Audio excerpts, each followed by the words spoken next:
Your staffing grid was built for a nurse who'd stay 20 years. Your bed management runs on a phone call to someone you trust who picks up. Your whole operation quietly assumes there's still slack in the system to absorb a bad day. None of that is true anymore. And here's the part that should stop you. Nobody ever updated the model. When your building feels chronically unstable, I want you to see it for what it actually is. Not a leadership gap, not a culture gap, a design gap. Let me show you the three assumptions the model was built on, and how all three quietly collapsed. Start with labor.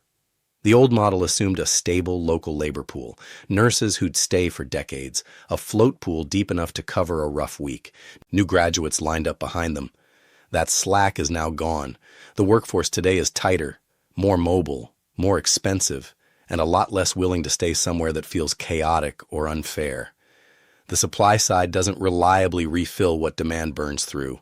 It just doesn't. Now acuity, and every clinician watching knows this one in their bones.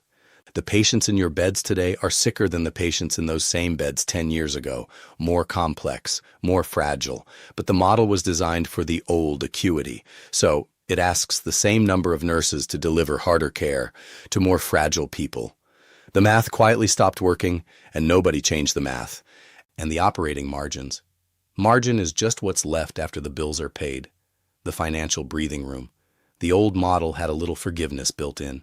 An inefficiency here, a soft month there, absorbed and unnoticed. That forgiveness is gone.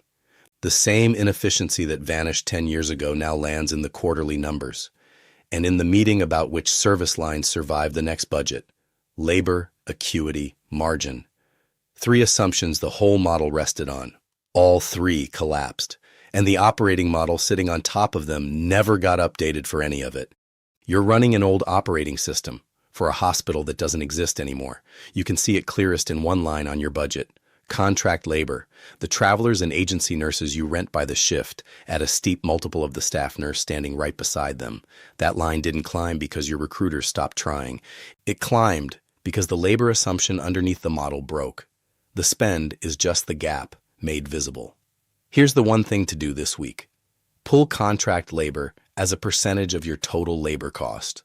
Then pull the same number from before COVID and set them side by side. Don't get distracted by a single bad month. Look at the trend line. If it's climbing despite every recruiting push and process fix you've thrown at it, that is not a recruiting problem.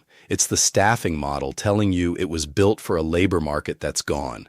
Write the number down. That's your baseline, because you cannot recruit your way out of a model gap, not a leadership gap, not a culture gap, a design gap. And the first honest number you write down is where the update begins.